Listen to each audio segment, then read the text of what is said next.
Hello, and welcome to another edition of Everything is a Lie. This is episode 102 and of the podcast, Everything is a Lie. And in this episode, I'm going to talk about the Charlie Kirk shooting, as well as the supposed, the TikTok rapture that was supposed to happen today. But here we are, but we'll get to that first. I didn't want to jump right out there and talk about the Charlie Kirk thing. In fact, I didn't want to address it at all, but everyone else was giving their 2 cents about it. And really, there is a point of it that I would like to focus on that I don't think many people are focusing on, if anyone, and that is causation on both sides, both on the part of what created Charlie Kirk and then what also created the kid that ultimately killed him. So, but first and foremost, I think anyone that believes in freedom, particularly our freedom of speech, which is very precious to me as a comedian. You know, I've always considered stand-up comedy to be the gold standard of freedom of speech. But if you believe in freedom of speech, this must be condemned unequivocally, vehemently, in the strongest terms. This must be condemned. Murder over what someone says is simply unacceptable. Cannot be allowed, regardless of whether it's what they're saying is political or otherwise. No, it must be condemned. It cannot be allowed. And unfortunately, this child who was given access to a weapon by his parents will now miss the rest of his life for what he felt was something he felt he absolutely needed to do. And that's wrong, but that is the world that we have kind of created at this time. And that's why I want to talk about causation. More than that, we've all condemned it. Everybody condemns it, and as well they should. And I wholeheartedly echo those condemnations of violence over words. Now, that being said, I would like to first of all address what created Charlie Kirk. Because here's the thing. If it's one thing that life teaches all of us, I know it's taught me this in very strong terms, in very painful lessons, and that's that words have consequences, whether we want them to or not. Now, they should never come to violent ends, but they do quite often. You know, most fights, bar fights, school fights, they don't begin with actions. They begin with words. A lot of time words, then a lot of actions, then words. But a lot of times you say the wrong thing to the wrong person, wrong place, wrong time, and you're going to get... Now, usually things happen. There are consequences for your words. So how does it get to this point with Charlie Kirk? Well, and again, regardless of whether you agree with the messaging, whether you think it was so great because he spoke out against certain things, while that may be the case, there is simply no denying the fact that he was a purveyor of hate speech. He just was. This isn't an opinion. These are his words. They've been captured and reposted and repressed everywhere. But I don't agree that those things equal he deserves it. Not at all. That is not what I'm saying. But don't sit here and act like he was an innocent lamb either. And this is that where it's like one person's all the way right and one person's all the way wrong. And that's what we have to abandon in America. That's what we have to abandon in our politics. That's what we have to abandon in our lives. Because the reality of freedom, and I've made this point many times, is that, okay, if you want freedom, it can't just be what you want freedom for. And that's always going to be the friction part of freedom. Because as much as you want the freedom, there's always going to be someone to do it your way. There's going to be someone to do it in a way that drives you bananas. And it's not just, the left are doing it to us. No, it's everybody to everyone. And that's the other thing. We have to tear down this left-right bullshit, okay? Everyone is all over the map like a constellation. Just when you think you're left, there's way more left. You think you're right over, and everywhere in between. And then there's this. Well, I'm okay with that, though, and everything, because we're not all the way left. No one is all the way left. No one is all the way right. No matter how many times you try to convince yourself there are, life will present a situation to you that will challenge that. That just like you found out this lawmaker in Texas that was all about, anti-abortion laws, and then his mistress comes out and he's like, yeah, this guy's paid for like 3 abortions, 1 by me, 2 the other, so, I'm all the way against it unless I need it, because I kind of can't have this, so just this one time, don't worry, in the name. It's the same with immigration. You want to, get the immigrants are doing all these things, except this one's good. This one actually helps me take care of my house. You can't have it both ways. You just can't have it both ways. And it can't be all the way wrong and all the way right. We have to be realistic about the fact that nothing is ever all the way right or all the way wrong. Well, almost nothing. There are some exceptions that that's not where we're at today. Today we're talking about freedom. And I made the joke, and I made this joke before. Never made it into the act, by the way. But the joke was, freedom is like a public park. Everyone can use it, open to use, however you want, freedom. And then, Mexicans start setting up a quinceañera and start barbecue, playing soccer. And then, black kids set up a DJ booth and start DJ and having a party over there. And then white people show up and like, well, we didn't want you to do all of this. We wanted you to have a nice barbecue and maybe some pickleball. And then you put up a sign that says no grilling, no loud music, no soccer. Like they make the rules to make it so you can't do it anymore. And that's bullshit. I mean, if you wanted to be free, it's either free or it's not free, and that's going to come with certain inconveniences of taste.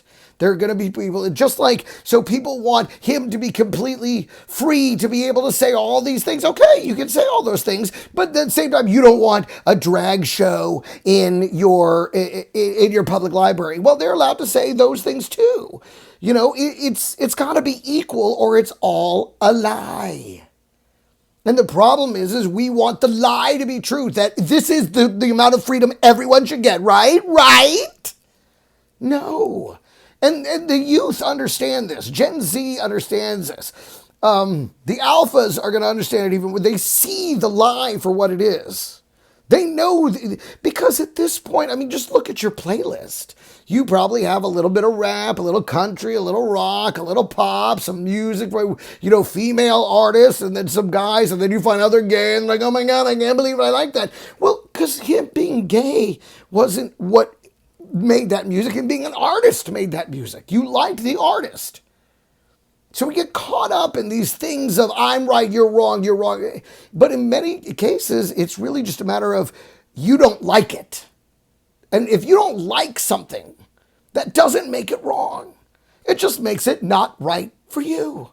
And we as Americans have to learn to accept that about each other. And listen, California needs to learn to accept, and New York need to learn to accept how Florida and Texas, how they are. And they also need to learn to accept the way California and New York and everybody else is. These are just the things that come with freedom. And we all act like we love freedom so much, except when they do that, and then, no, we can't have that. Well, yes, we can.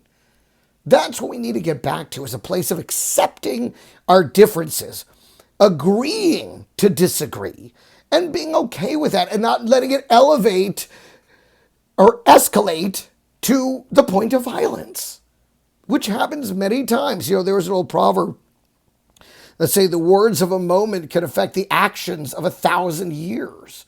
And this is a Chinese proverb that dates back to when you said the wrong thing in front of an emperor and you warring, tribes for thousands of years. We see this all over the world where people have been at war for thousands of years. Over what? Does anyone even know anymore? They just know that I hate them, even though you're clearly cousins. You clearly are related to each other. And this is everywhere around the world. We've seen this with the English and the Irish. We've seen this with everybody in the Middle East. You're like, God, I've said this many times. So you have, anytime somebody's close, for some reason, they hate each other. And these are wars that have gone on for thousands of years. Iraq and Iran, they're right now, they're obviously related to each other. The Shiite and the what was the other one? They're different kinds of Muslims, and they want to kill each other. We saw this with Catholics and Protestants. They're both Christians, but you're not my kind of Christian. This makes no sense. We have to stop letting simple verbal disagreements escalate to the point of violence. And that's what we're seeing. And it's a horrible thing. But we can't allow that to happen. But the problem we have, and this is what I'm getting to when I talk about causation, is that words do have consequence. They do. That is the lesson of life. And it teaches every single person watching this, hearing this, anyone that shares it, anybody must immediately recognize the points in their life where they've gotten in deep shit over the things that they've said, whether it was in the family, whether it was at work, whether it was at school. You've said something that got you in some shit. And hopefully you learned from it. As a comedian, I really for so long thought I could just say whatever I wanted. And so long as it was funny, I could get away with it. And I began to realize that a lot of the things I was saying, though shocking and funny, because I was saying I was a shock comic and I was trying to shock you by saying shocking things, but I come to realize that in fact I was hurting some people in the audience. A lot of people were loving it, but there were always a few that were hurt, that were injured by my words. And I feel karmically my career has paid the price for that.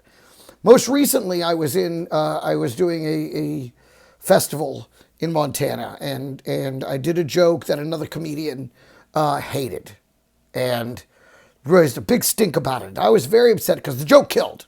The joke absolutely smashed. But she was very offended by it, and then they wanted me to apologize to her, and I was like, what? For a joke? Why am I apologizing to her? It made no sense to me. Then this thing kind of leaked out online, and some people were kind of coming after me, and I felt like I was in the right, to be perfectly honest. I felt like I was in the right, and this is a true story, and I wanted to defend myself and my right to free speech, and I even said those things because I did attempt an apology, but it wasn't a very good one. It was clearly not meant, and because I was like, I hate to be the person to argue freedom of speech, but freedom of fucking speech. That was my argument. And then this thing kind of boiled over, and I was praying about it. I prayed about it quite a bit. I didn't understand what I did wrong, and I just was like, God, what's the move here? What should I do? Am I wrong? And this is how I know God is real, because God will interact with you. It doesn't happen all the time, but he will answer you. And you better know when it's him. You better recognize. So a friend of mine, one of my oldest friends' mom, called me out of the blue.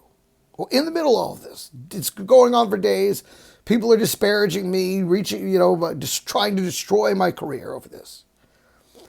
And she reaches out to me and she said, your face came to me in prayer, so I thought I better call you. And I told her what happened. I, of course, presented my case. And even in presenting it, I knew that I could tell, I could feel, I could sense I was building my case of how I was the one who was wronged. And she said to me, Greg, I'm going to tell you some things right now you're not going to like. But they didn't make you drink those drinks, even though the show was, the Comics Under the Influence show. She was like, you chose to drink them. You chose to drink as many as you did. You chose to go on stage and you chose to say that joke. She goes, so you have to take responsibility for that. And you should apologize. Not the answer I wanted.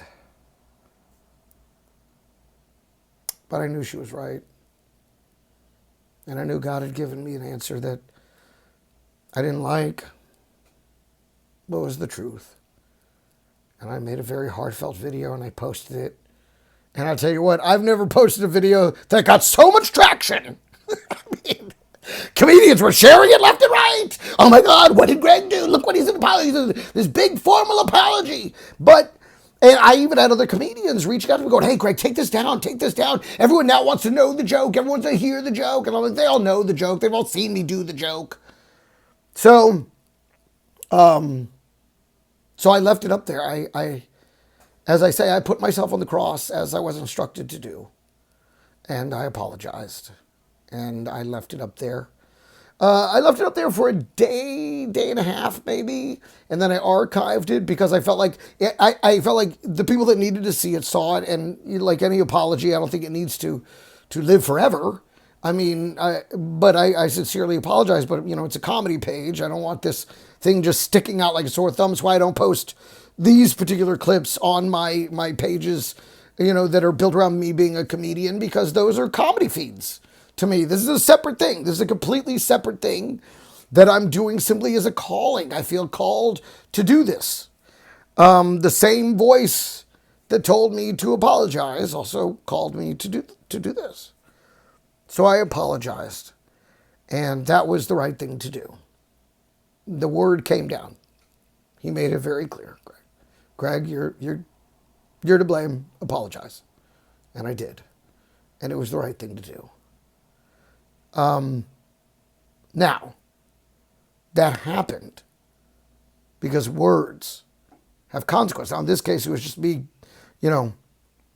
being under attack and losing some ground in my career for a certain amount of time and being banned from certain clubs for a few months and stuff like that. But ultimately, it was a lesson. It was a lesson that you can't just say whatever the hell you want. Certainly not anymore. We need, as an adult, you grow and you mature and you realize, you will be held accountable for the things that you say.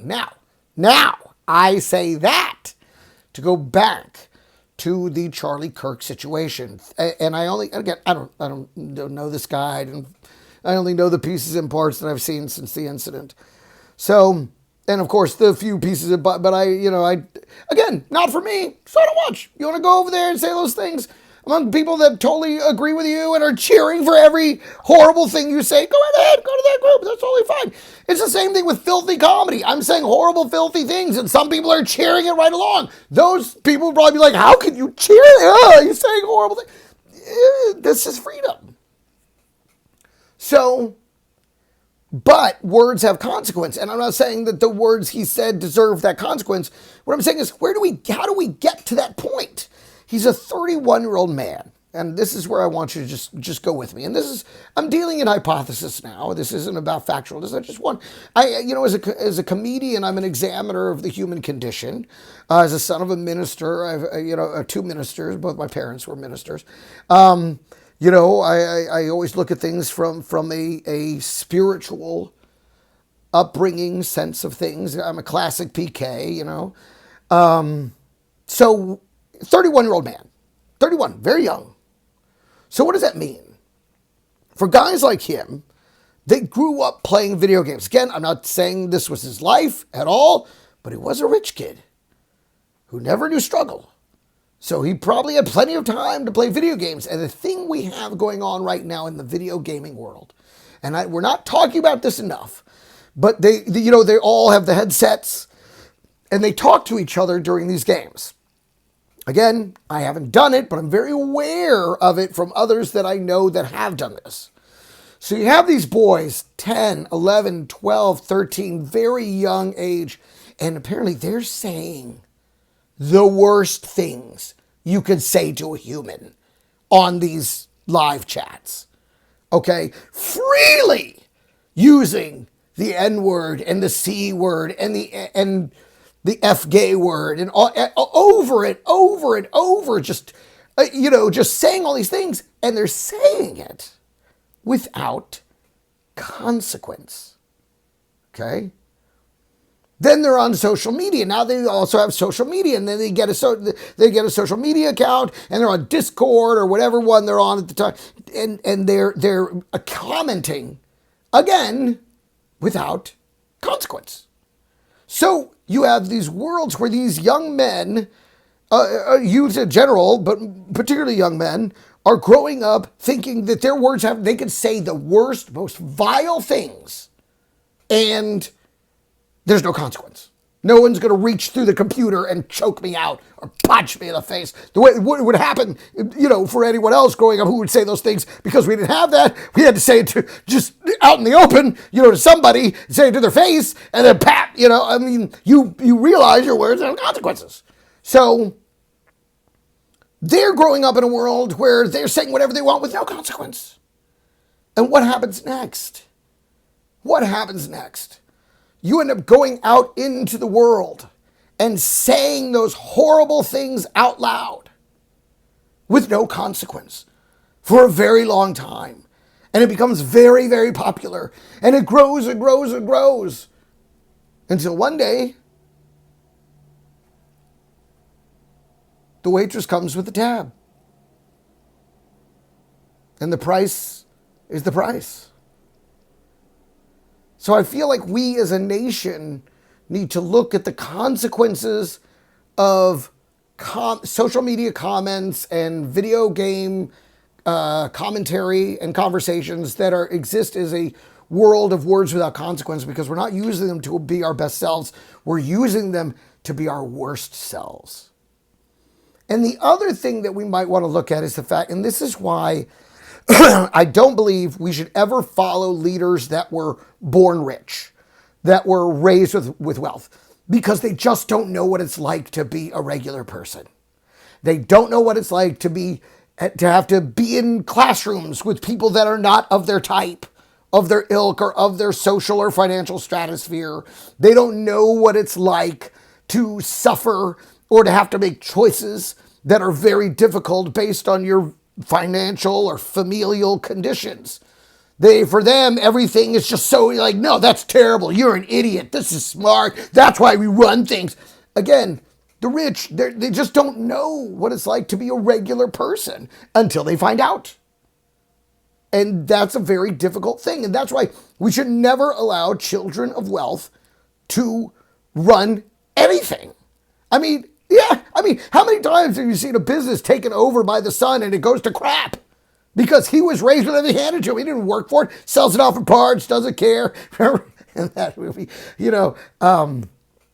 Horrible Bosses, and the one is the coked out dickhead son of the boss, and he gets the company. What does he immediately want to do? Just wants to destroy it, squeeze it for money, make all the bad choices. He doesn't care. He didn't build it. He didn't work for it. He grew up with his house was a museum to douchebag. That's what we're talking about. They're disconnected from the real world. So they shouldn't be allowed to make choices that affect regular people.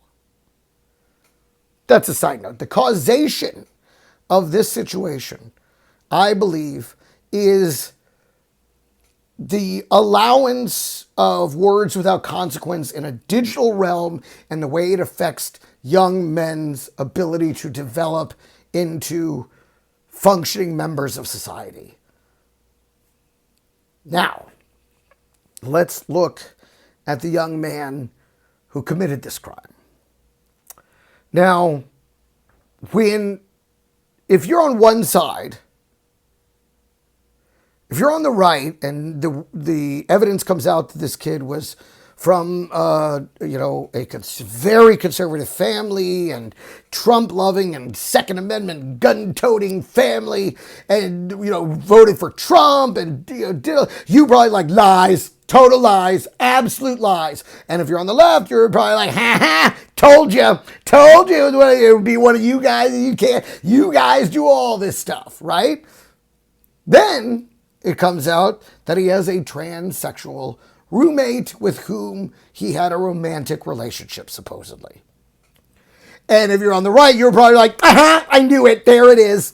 That's what did it. If they got to him and made him violent with their transness. And then if you're on the left, you're probably like, no, that isn't why. Okay, it was because of the guns and all that. So you probably but let me ask you this: is it possible? And any rational person is gonna see this immediately. Isn't it possible that both things are true? Both things are true. You know, I grew up in a very restricted, conservative, religious, militaristic household. This kid's dad was a sheriff. Now, this young man's name was Tyler Robinson, I believe. Is that right? Tyler Robinson. And I just had to look it up. I couldn't remember. Well, and I don't like to make these people more famous for doing something horrible. But I also didn't want to be disrespectful and act like he doesn't have a name. So his name is Tyler Robinson. Okay, so let me ask you this. He grows up in this house, very restrictive, and he goes along with everything his dad says. It's entirely possible his dad was physically abusive with him, maybe emotionally abusive. I have no evidence to base that on, but knowing that dynamic and then seeing this result, what it says to me is he was raised in that, went along with everything out of total abject fear of his father. Then he goes to college and he meets someone that's actually nice to him and actually cares about him and actually hears him. And this person is trans. And suddenly he finds himself in a world where the one person that actually cares about him, that in his mind, that really has shown him love like this for the first time and allowed him to think what he wants to think and say what he wants to say and basically lets the genie out of the bottle. And now this person that he realizes is the one thing that ever really to him truly signified love, sexual or not, just love and understanding and acceptance and hearing you out and allowing you to speak and be yourself and treasuring that. And now this guy who's part of this cultish world that he's from is out there saying all these horrible things. And you're sitting there looking at him going, no, this is the best person I've ever known. And for them, they go out and silence that voice. Now, is it just me, or doesn't that seem incredibly possible? I believe it is, and that's why we, as a culture, we have to stop with this left-right bullshit, okay, and just start working on solutions that work for us all. Solutions, not this is what I want. No. What's the solution that works for us? One nation, under God, indivisible, with liberty and justice for all. We said it every day, and yet it seems like it didn't sink in. Now, that's all, like Forrest Gump would say, that's all I got to say about that. But moving on, today excuse me, I didn't realize that today apparently was supposed to be the rapture. I got on TikTok and I saw some of the videos, usually stitches that people made, kind of using other people's, and I saw this one girl's where she's like, if you're wondering where all the people went, where did they go? We're up in heaven. We've been raptured with my Lord and Savior, Jesus Christ. Okay, first of all, I hate it when people claim Jesus as their own, okay? He literally will come into the heart of anyone that accepts him. That's the deal. It's not a particularly exclusive club. And in fact, the directive he has given you is to gather others unto it. To go out and share the word and convert others. Not to be like, this is mine. You're left behind because you didn't believe, but I believe. So I got a front row seat up in heaven. I'm going to watch you guys just tear each other apart from up there. Okay. Again, I grew up with this. Especially the end, it's in my new special, Everything's a Lie. I talk about how growing up in the 70s, 80s, everything was the end of the world. This is it. It's all going to end. We couldn't imagine getting past the year 2000. That was stuff of science fiction. People thought the world will explode. There'll be the great nuclear war and the earthquakes and the tsunamis and hurricanes. And then an alien invasion, then an asteroid, and then a virus, and then that's it. So, in that time back then, there was always a minister who had determined the date. I know the date. I know this is it. And we were in one of those churches. We went to several of them. But one of them, the minister, Pastor Tom Shaw, Word of Life Fellowship of California, everyone sold all their belongings and moved to the mountains. They moved to Miwok Village. And we were supposed to go with them. And then we didn't. But like, my dad had brought his two brothers into this church, and my mother had brought her sister, and they all went. And we didn't. We were like, nah, we're not going that far. But everyone else did. My dad's best friend, they all went. Because it was the end of the world, and they wanted to be in the mountains while everything around them went crazy. They'd be safe in the mountains. And so many churches, they never picked a date, but there were dozens all the time. This is the date. I've studied the Bible. This is the date. And their churches, they'd sell all their possessions, and then they would go and they'd wait on top of a hill.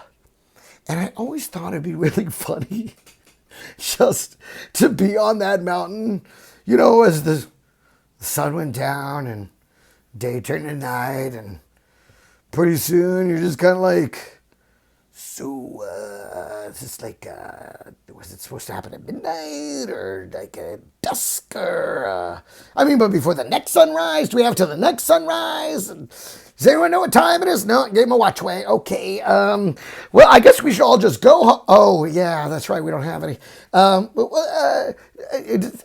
Man, anybody got money for a hotel? Anybody have any, does anybody drive here? Any cars? You gave it away. Okay. Like, that must have been the most disastrous walk down a mountain ever. Because your whole belief system has been put into this, and you put all your faith in it. And we believe, like, we need these grand actions of faith so that God sees it and is like, you, I like you. But that's just not how it actually works. And the most confounding thing about that, and it started with some minister that got on TikTok, and I think he was like down in South Africa or something like that, and he was like, he had a vision, and God told him, and of course today is Rosh Hashanah, and he was like, it'd be at the start of Rosh Hashanah, he's like, this is it, and so it's supposed to coordinate with, and it's, needless to say, nothing happened. And there was no part of me anymore that was, when I was a young man, there was a big part of me that was like, is this it? Like, I've always kind of dealt with this pressure of, I don't have time. I don't have time. And that applied to everything. Oh, I should probably watch this first. I don't have time. Everything about my life, because I was told every day that it was over. I remember as a kid, I remember being so upset about being born in the end times. Because my parents made it clear I would never be an adult. It was coming any second, any minute now, Jesus was coming back, the world was going to end, it was all over, and I was like, so I never get to be an adult, I never get to get married, I never get to have kids, how come everyone else, throughout time, they all got to live their lives, I had to be born now and I only get to be like 6 or 7. This is terrible. I felt totally gypped. And every year I'm like, is this it? Is this the last year? So my whole life I've been it's one of the reasons I turned into a huge stoner. It was the only way I could slow down and stop thinking that all the time, because that's what they hammered into my head growing up. And I'm not the only one. There are many people that grew up with this. Gen X is littered with this. That's why we didn't do anything really. So today was supposed to be one of those days, and of course a bunch of people bought into it, and they're like, because I believe so much more than you, I'm going to go, and I'm going to look down and be like, dummies. And now they're all sitting there going, well, it's a different date. But here's the problem with the whole concept, and this is why you need to read that Bible on your own, okay? Because it'll make you realize it's not a perfect book.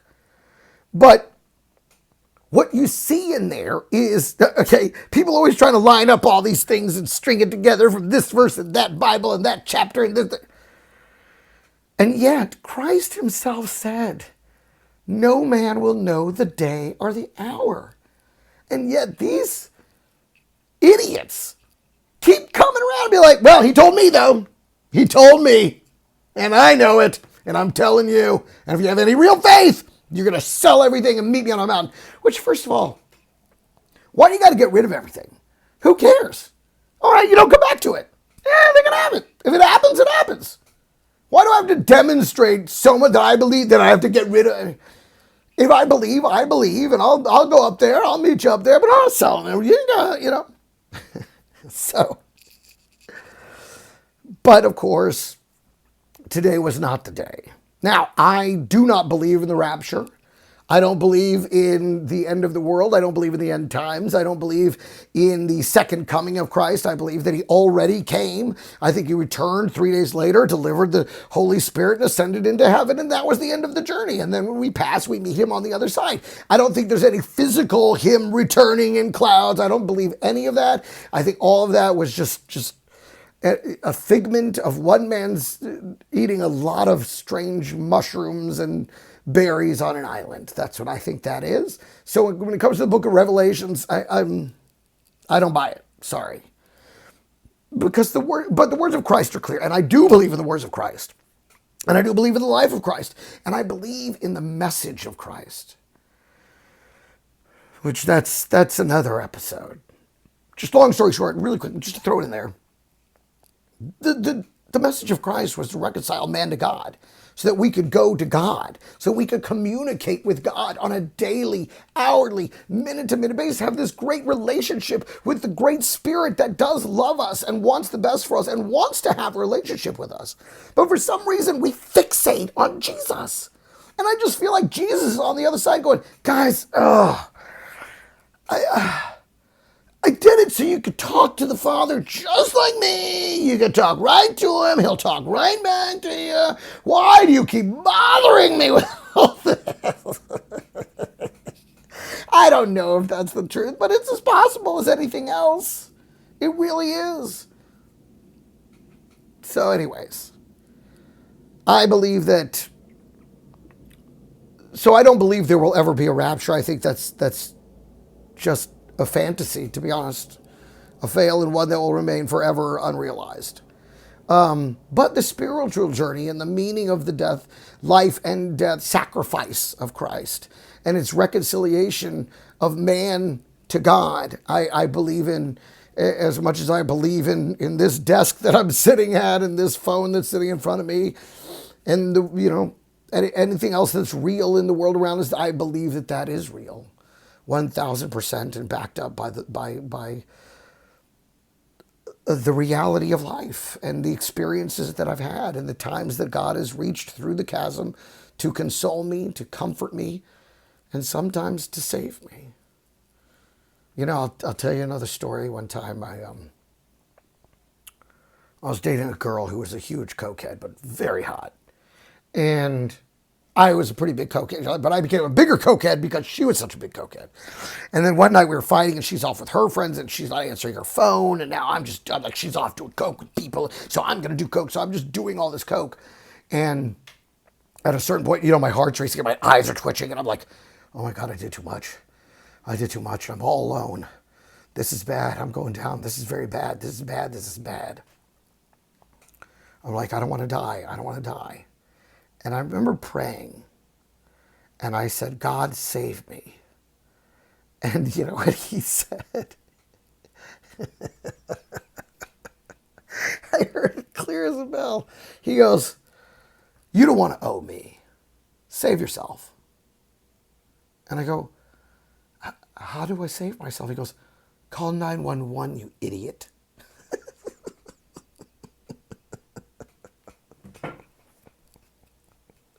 I was just going to lay there and die. I was going to lay there until my heart exploded. But I called 911. Ambulance came, got in the ambulance. I went to the hospital. And I sat there. I was like, I did too much coke. And I'm afraid something's going to go wrong. And I just need somebody to keep an eye. And they're like, okay, fine.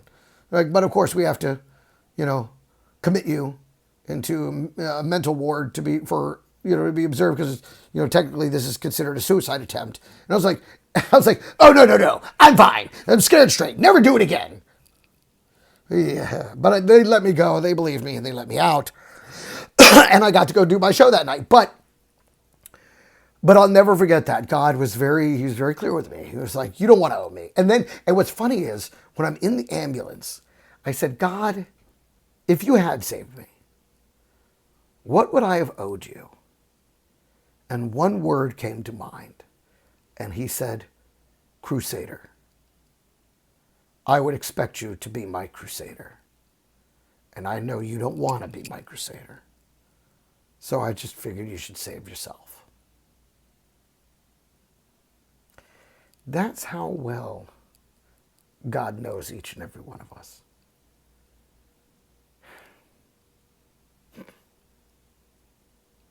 That's what he wants you to know. And he wants us to stop attacking each other in this left-right bullshit. We need to tear the whole thing down, start with new political parties and just rebuild it from the ground up and never, ever elect a child of wealth. It's a big mistake. Okay.